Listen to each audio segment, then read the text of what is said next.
Bonjour à tous et à toutes, chers adhérents de BHC.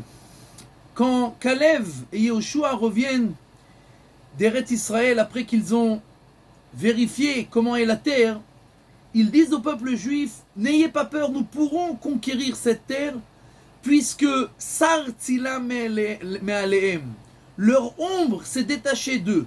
Rashi explique, leur ombre c'était Iov, Job, qui était un saint, un tzaddik, et comme il est déjà décédé, alors il ne les protège plus, puisque pour avoir une protection il faut des mérites, et que tous les gens qui étaient en Eretz Israël étaient des mécréants. Le seul qui était un juste, c'était Iov. Or, Job est décédé, donc nous n'avons plus peur de rien. Sar tzila me'alem, leur ombre s'est détachée d'eux. Le Gaon de Vilna pose la question, d'après la Gemara dans Baba Batra, qui nous dit que Job n'a jamais existé, c'était seulement une parabole. Et si c'était une parabole et qu'il n'a jamais existé, qu'est-ce que Rashi vient nous dire que Job est décédé? Il n'a jamais existé. Et le Gaon de Vilna explique que Job a véritablement oui existé, et qu'il était véritablement un juste et un méritant et un saint.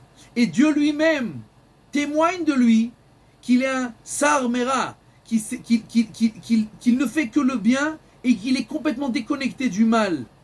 Et c'est pour ça que quand Job reçoit ces douleurs et ces souffrances énormes que la Bible nous raconte, alors il commence à parler entre guillemets contre Akadosh Baruch Hu, qu'il ne comprend pas qu'est-ce qui se passe, pourquoi c'est comme ça, puisqu'il se connaît et qu'il sait ce qu'il vaut entre guillemets, il ne comprend pas pourquoi il reçoit ces malheurs. Après que Akadosh Baruch Hu lui explique et lui montre à quel point tout est juste et tout est méticuleusement décidé, et que tout est exact à la plus grande exactitude qui est possible, alors Job se repentit, offre des sacrifices et demande pardon sur la manière dans laquelle il a parlé. Le Gaon de Vilna nous explique que c'est exactement ce qu'il est écrit.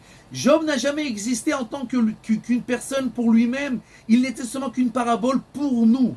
C'est-à-dire pour apprendre, nous, que oui, Job a existé, mais lui, regarde, il était un juste et un saint, et il a reçu des malheurs et ça lui revenait de droit. Nous, on est juste comme Iov? Non. On reçoit des malheurs comme Iov? Non. Alors, si Job a accepté et a témoigné que tout ce que fait Dieu est véritablement méticuleux et juste, alors c'est la parabole pour nous. Nous devons apprendre de cela et savoir que si nous voulons une garde, ça c'était la garde qui aurait dû être sur n'importe quelle personne en Eretz Israël. La garde que l'on peut avoir, c'est de savoir que nous acceptons tout ce que fait Dieu. Et alors si nous acceptons, Dieu dit: alors moi je te protège et je te garde. Sinon, débrouille-toi tout seul. Et donc, ça c'est la parabole de Job, et ça c'est ce que nous apprenons tous pour vivre dans la Emouna la plus pleine et la plus grande.